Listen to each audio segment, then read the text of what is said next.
Hi guys, welcome back to my channel. It's Yvonne from Ginger Chick Rehab. I am so glad to have you back today.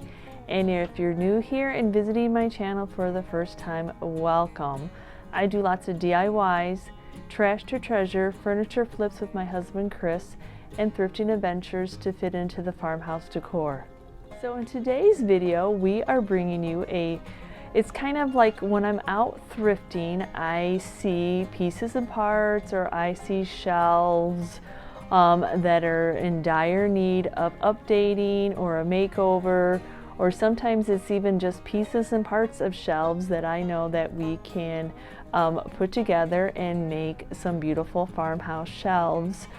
So this is a project that my husband Chris is doing because it requires a lot of tools, and that's not usually what I do, but he is so kind. And when we do stuff like this, we like to do large groupings so that we have inventory, because we resell in a retail booth in an antique mall in the craft section.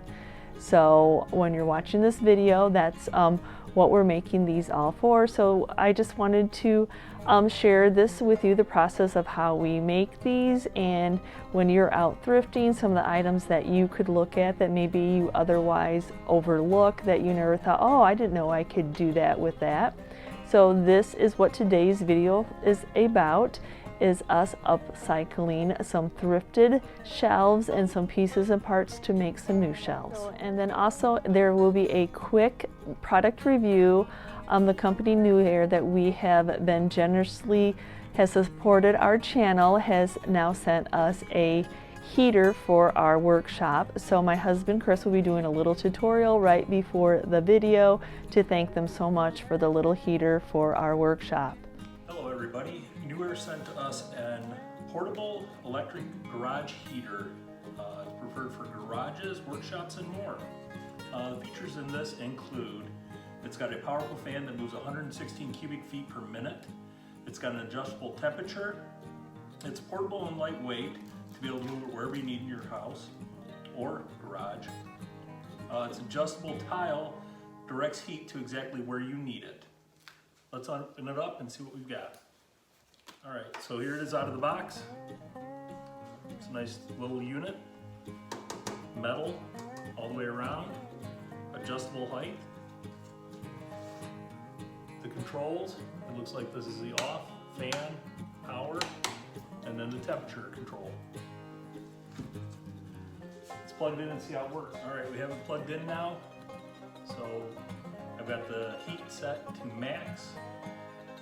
It does have a fan only mode, so it's just blowing out cold air right now. And then I put the power load on it, and now the coil is going to heat up on the inside, blowing out warm air.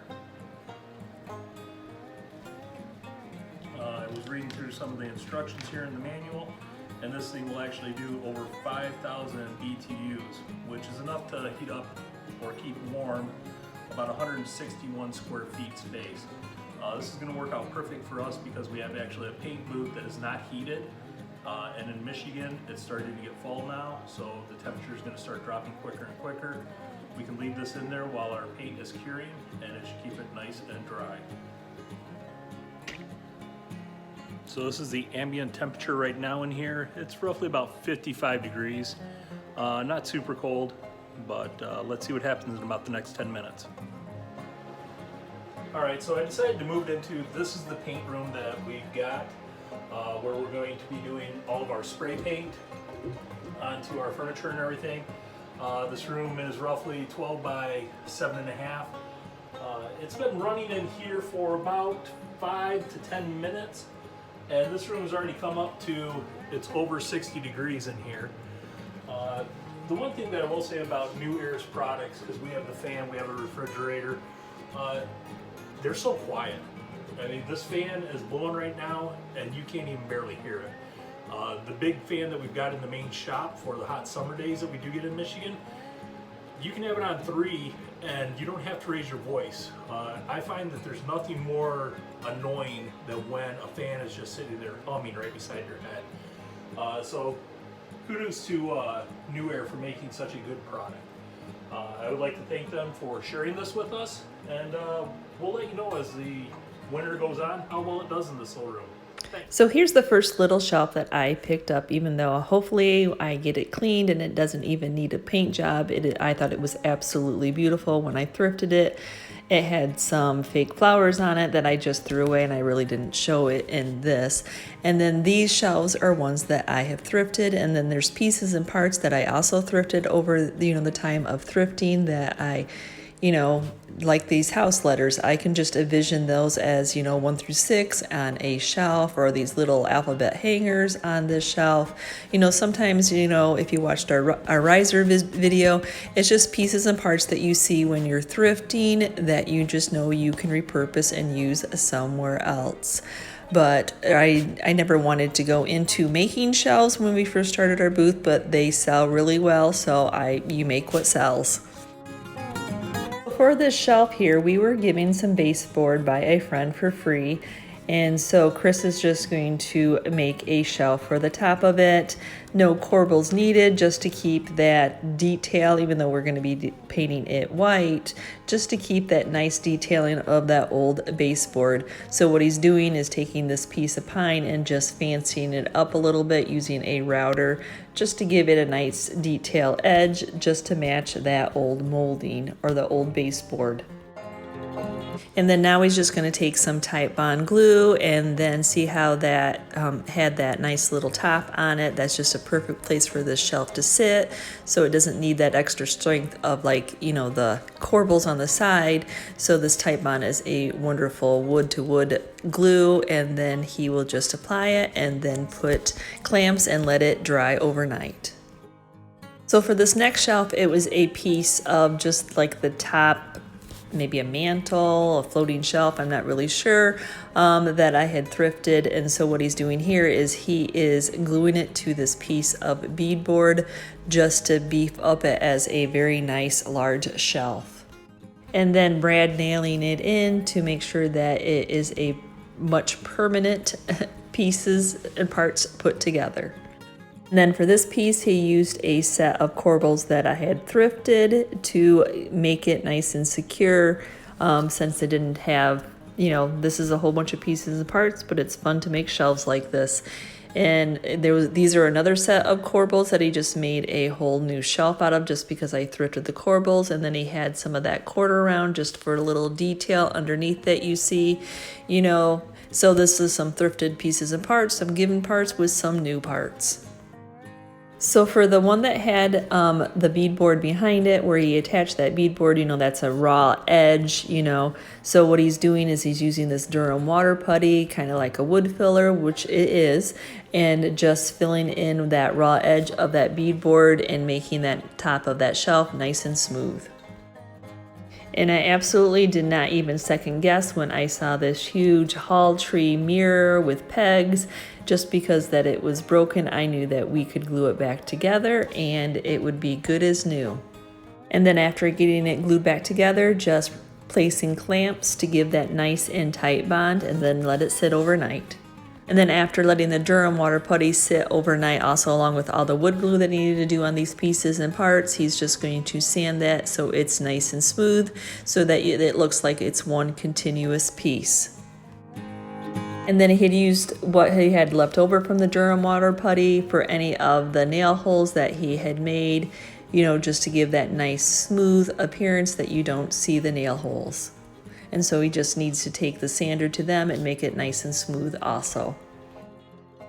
So then now he has some other of these shelves that I have thrifted, and now he's just going to get them all cleaned up with using the crud cutter, which is just a nice cleaner for a pre-prep for any pre-painting, any painting of items. It's just a nice degreaser. You just want to make sure that you remove any residue off of any item that you're going to paint so that the paint adheres properly. So then for this hall tree piece, he is going to remove the mirror. We're always happy when we can remove pieces and parts. It just gives you that cleaner paint job, and then it actually makes cleanup a little bit easier because you're not trying to remove paint, even though you usually tape off the mirror off the glass. So now Chris is going to start off with the undercoat of black, and we like this ready-to-use black onyx from Walmart. It is $13 a gallon, very cost efficient. So what he's going to do is he's just going to paint the edges that when we go to distress it, some of that black and some of that natural to show through. We used to paint the entire piece, and then he's like, why am I painting the entire piece when I'm only showing the edges? Yep, that made sense to me. Saves product, and it still paints just as perfectly. And now for those items that were the raw wood, he did completely paint those pieces completely black, and now he's just going through with a second coat around the corbels and around the edges of the pieces, that areas where he's going to distress it. And now he's on to the Kills paint and primer. This white paint I absolutely love. It is in flat white. It is right off the shelf at Walmart. 20 bucks a gallon. Absolutely love the cost efficiency, and I absolutely love the color of white it is. Yep, whites are different colors. So now he's painting all these pieces all over with white. And then when it comes to painting items white, I mean, it could take 2, it could take 3, it could take 4 coats to cover.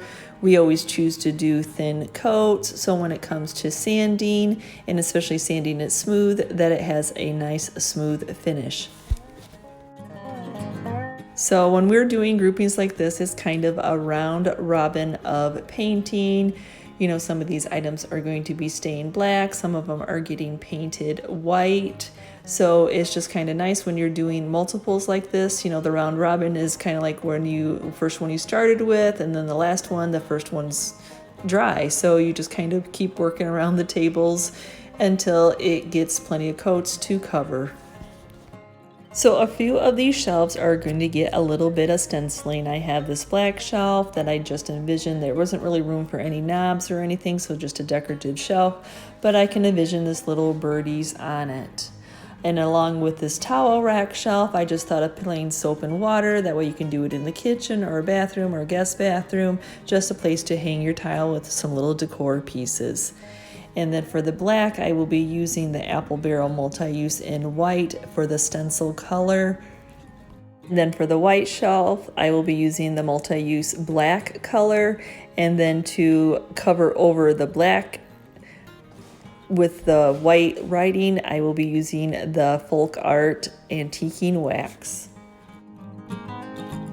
So for any of the hardware pieces, we like to spray paint them using the Rust-Oleum flat black, and then to seal that paint in, I like the polyacrylic. It just, it just gives that nice protective coat, because spray paint on metal will, it will chip. So just giving that extra coat of this polyacrylic just helps seal that in. And then those little hangers in back, they weren't really worth trying to detach, because I was going to be spray painting them and putting them all together anyway. And so I did have a plan for those also. So my plan for those was this: to paint them white, distress it, and then put a 1, 2, and 3 on them. So now that we've gotten all the shelves that are white, all distressed and all smooth, it's time to seal that paint in using some of this Varathane finishing wax. It is a wipe on and wipe off, and then just let it dry. And then for the shelves that are black, I'm going to be using the folk art antiquing wax on them, and that will just pop that white, give it that primitive aged look, and then it just richens up this black. So both of these shelves I will be doing this to, and I just use a leftover piece of drop cloth. Since I reupholster and make things out of drop cloth, I'm always keeping the excess fabric to do stuff like this with, so I can just throw it away after I've used it. Now that the wax is all dry, it's time to put the hardware on all these shelves, and I absolutely love what these house numbers just did on this beadboard. And then we had this set of knobs that we spray painted black that I also had thrifted I just, you know, as a thrifter, I don't pass up anything. And I've had these little birds on a wire for quite a while, so I was happy to, and I actually have a set of two, but I was happy to finally have a vision of what to put this on.